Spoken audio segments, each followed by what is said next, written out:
Your Excellency President Ramaphosa, Your Excellency Faure, President of Togo, Your Excellency Vice President Mabuza, Ministers, friends from the business community, ladies and gentlemen, friends, good afternoon. I am delighted to visit South Africa, the Rainbow Nation, once again, and meet you here in the beautiful city of Johannesburg. 5 years ago, I took office as the Chinese president, and the first international summit I attended was the 5th BRICS summit held in Durban. And 3 years ago, right here in this convention center, together with African leaders, I attended the FOCAG Johannesburg summit. Well, 3 years on, I once again set foot on the African continent, and I was greatly struck by the robust growth and strong vitality of this piece of land. In September 2017, thanks to the strong support of all participating parties, China successfully hosted the BRICS Xiamen Summit. We, as BRICS leaders, agreed unanimously to strengthen our strategic partnership, consolidate the cooperation architecture with its 3 main drivers, namely economic cooperation, political and security cooperation, and people-to-people exchanges. We thus laid out a vision of BRICS plus cooperation, and we jointly ushered in the second golden decade of BRICS cooperation. I understand that in the Nguni language, Johannesburg means the place of gold. In this sense, we just cannot find a better place to chart the course for our golden decade than in this city of gold. Here in Johannesburg, I look forward to working with other BRICS leaders to embark on a new journey of BRICS cooperation and fulfill our new mission. Ladies and gentlemen, friends, the BRICS mechanism owes its birth and growth to the evolution of the global economy and the changing international landscape.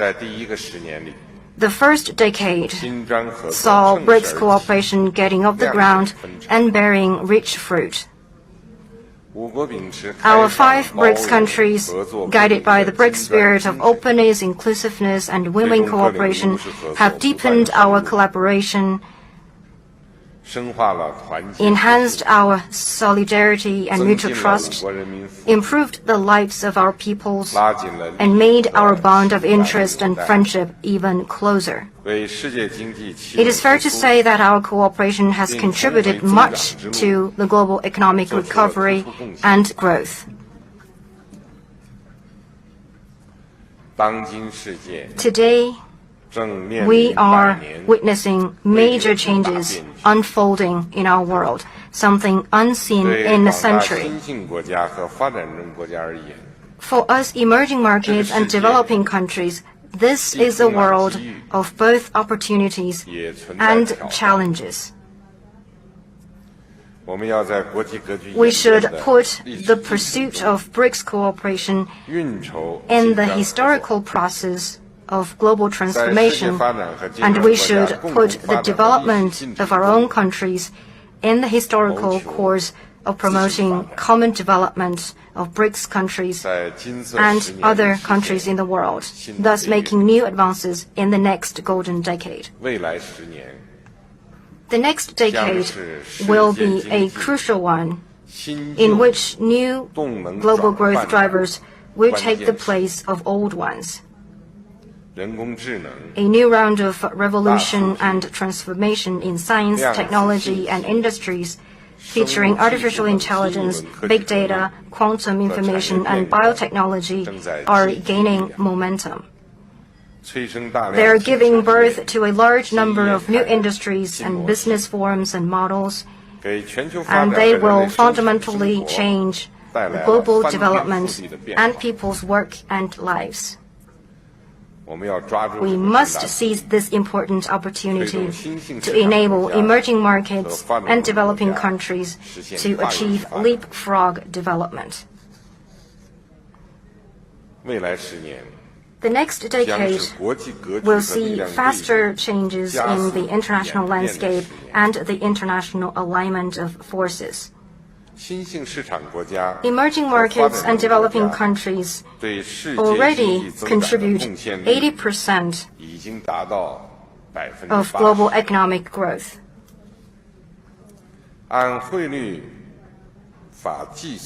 Based on exchange rate calculation, these countries account for nearly 40% of the global economic output. Growing at the current rates, these countries will see their economic output approach half of the global total in a decade. The collective rise of emerging markets and developing countries is unstoppable and will make global development more balanced, and it will make global peace more firmly based. The next decade will see a profound reshaping of the global governance system. The world is moving toward multipolarity and greater economic globalization amid setbacks. Geopolitical hotspots keep emerging, and the dark shadow of terrorism and armed conflicts still haunts us. Unilateralism and protectionism are mounting, dealing a severe blow to multilateralism and the multilateral trading regime. We are facing a choice between cooperation and confrontation, between opening up and closed-door policy, and between mutual benefit and a beggar-thy-neighbor approach. The international community has again reached a new crossroads.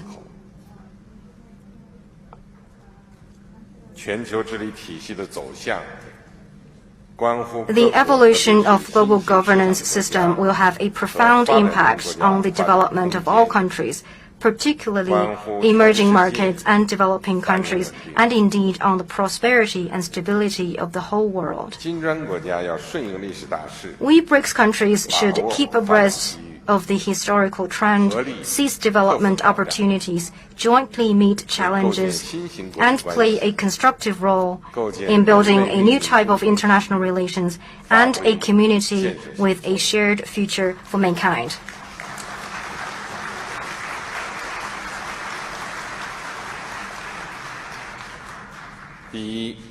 First, we should pursue win-win cooperation to build an open economy. Openness and cooperation, they are the sure way to achieve progress in science and technology and growth of productivity. A trade war should be rejected because there will be no winner. Economic hegemony is even more objectionable because it will undermine the collective interest of the international community. Those who pursue this course will only end up hurting themselves. As the world economy is going through profound transition and changes, only by opening themselves can different countries achieve mutual benefit, share prosperity, and sustainable development. This should be the right choice for all countries. We BRICS countries should firmly promote an open global economy. We should be resolute in rejecting unilateralism and protectionism, promote trade and investment liberalization and facilitation, and jointly steer the global economy toward greater openness, greater inclusiveness, balanced growth, and win-win outcomes for all. We should ensure that economic globalization will deliver more benefits. We should help emerging markets and developing countries, African countries, and the least developed countries in particular, to fully involve themselves in international division of labor and share in the benefits of globalization. Second, we should pursue innovation and seize development opportunities. Science and technology are the primary production forces, and they have provided inexhaustible power driving the progress of human civilization. Humanity has made giant leaps forward as it progressed from an agricultural civilization to an industrial civilization, a process which created both huge gains in social productivity and growing pains. The world today has once again reached a critical historic juncture. In the unfolding new round of scientific and technological revolution and industrial transformation, new things will inevitably emerge and take the place of old ones.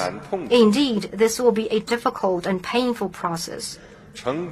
But if countries succeed in seizing opportunities that have presented themselves, they will be able to achieve new dynamic growth and deliver better lives to the people. In the face of new opportunities brought by new science and technology, every country has an equal right to development.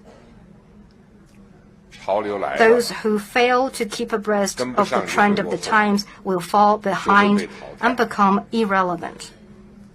What we can and should do is to seize opportunities, increase input in innovation, focus on new areas of growth, and replace old drivers with new ones.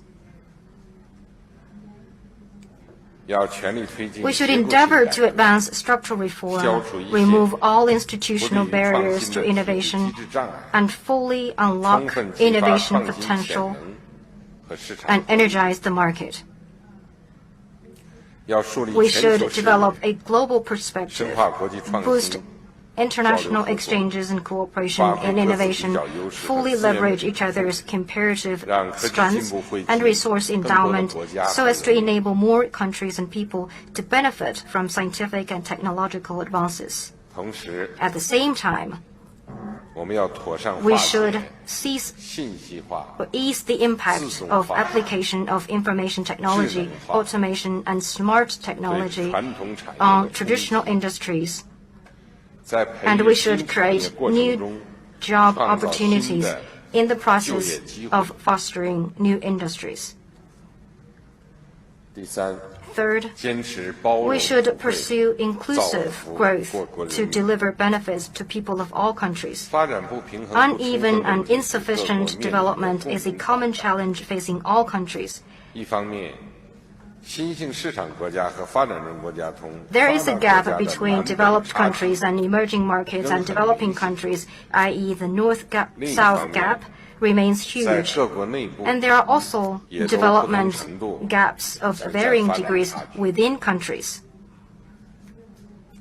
The 2030 Agenda for Sustainable Development provides a comprehensive action plan for the international community. We BRICS countries should, basing ourselves on our actual national conditions, follow the guidance of the 2030 Agenda as we pursue our own development strategies. We should put people first, ensure coordinated economic and social development, and protect the environment, thus giving our people a stronger sense of fulfillment and happiness.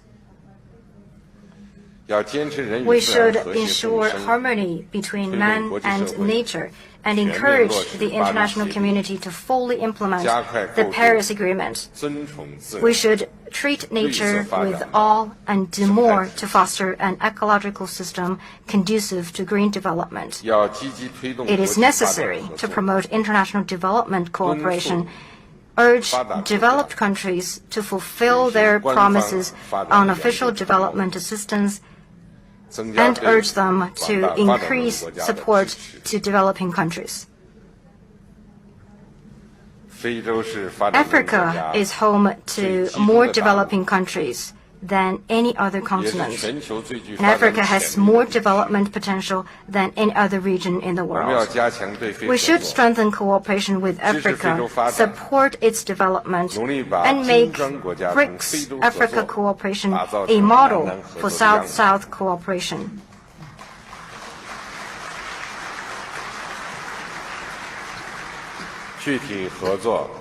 We should actively carry out cooperation with African countries in such areas as poverty reduction, food security, innovation, infrastructure development, and industrialization in a way compatible with their national conditions. We should help African countries develop their economic structure, contribute to the implementation of Agenda 2063 of the African Union, and thus enable Africa, an ancient continent, to gain strong vitality.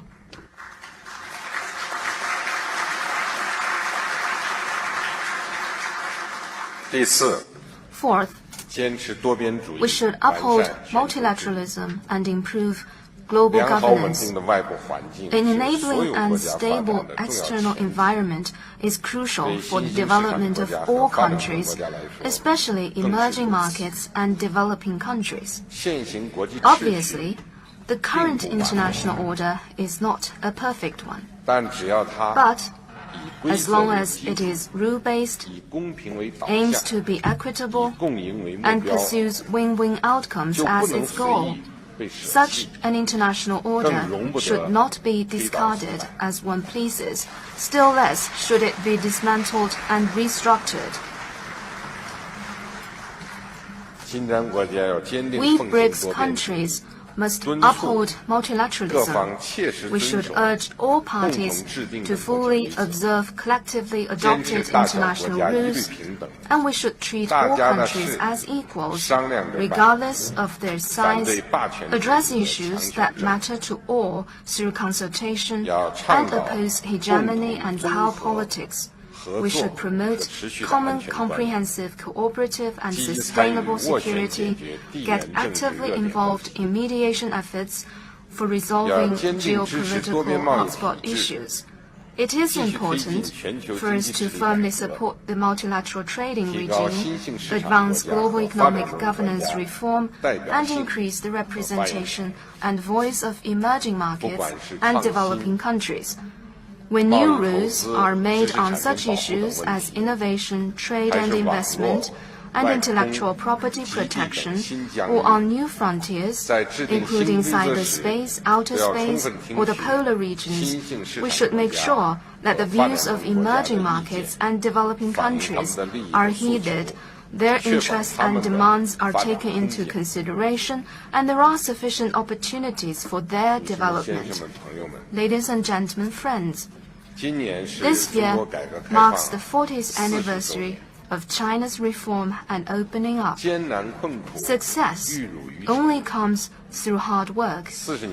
During the past 40 years, China has come a long way.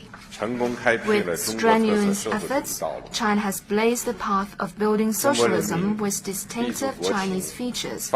Proceeding from China's realities and developing a global vision, we in China have both drawn strengths from the wisdom of the time-honored Chinese civilization and learned from other countries, both East and West. We have embraced the world and integrated our country fully into it. While pursuing its own development, China has made its own important contribution to peace and development of mankind. As the world's biggest developing country, China will ride the trend of the times. and pursue innovation-driven, coordinated, green and open development for all. We will step up efforts to pursue innovation-driven development and fully engage in international cooperation on innovation and technologies. We will take an active part in South-South cooperation to foster greater opportunities for common development of emerging markets and developing countries. China will continue to develop itself with its door wide open. At the annual conference of the Boao Forum for Asia, held last April, I announced a number of new initiatives to open China further, and these initiatives are being speedily pursued. China will build a more investment-friendly environment that is aligned with international standards, more transparent and law-based, and encourages competition and opposes monopoly. China will take tough law enforcement steps to strengthen protection of intellectual property rights, to make infringement even more costly. We encourage companies to maintain normal technological exchanges and will see to it that their lawful intellectual property rights are protected. China will also increase imports to promote balance of payment under the current account. China will host the first China International Import Expo in Shanghai this November, a major move to firmly support trade liberalization and open its market. The expo will serve as a new platform for the world to access the Chinese market. By now, over 130 countries and regions and more than 2,800 companies have confirmed participation, and over 150,000 buyers in and outside China are expected to attend this fair. I welcome business leaders from other BRICS and African countries to attend the expo.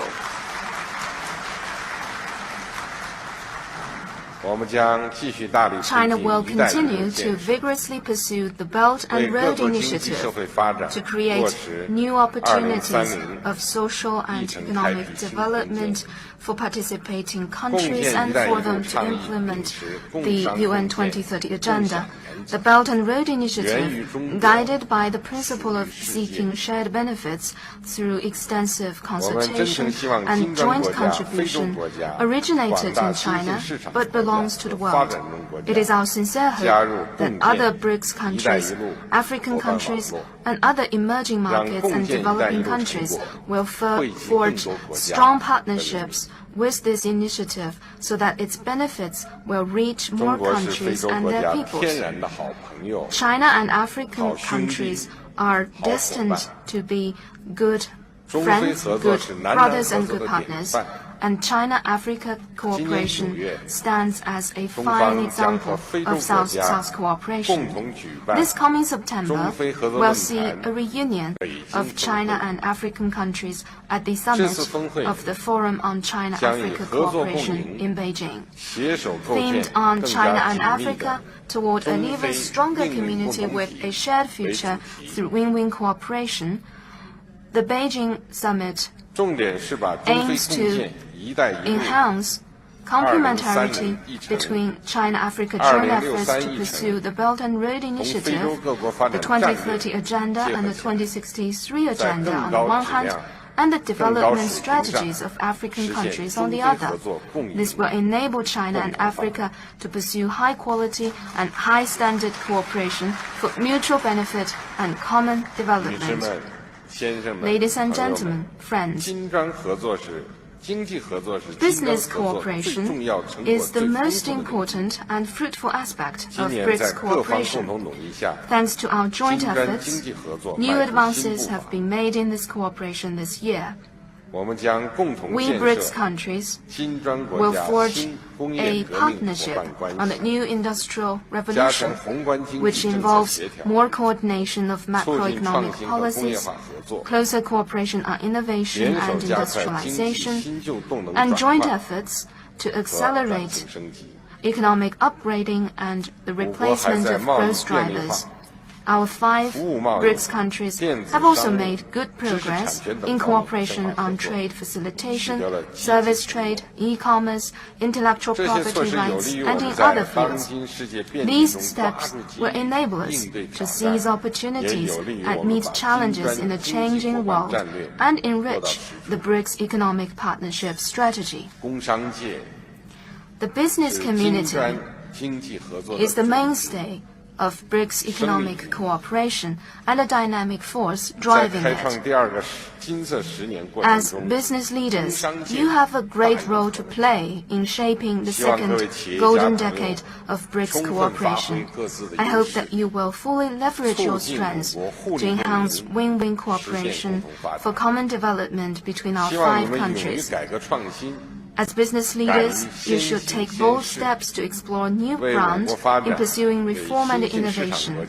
And working together, you can surely open up new horizons for the development of our 5 countries and other emerging markets and developing countries. I also hope you will keep in mind the needs of the people and pursue both economic and social returns so as to increase public support for BRICS cooperation.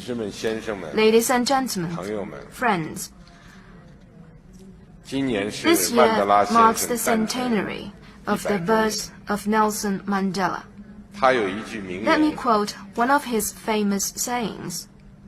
After climbing a great hill, one only finds that there are many more hills to climb.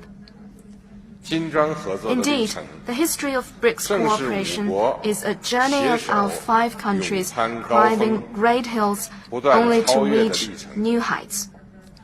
I am convinced that when our 5 countries forge ahead together, we will scale new peaks, reach new heights, and we will be able to make even greater contribution to peace and development of mankind. Thank you.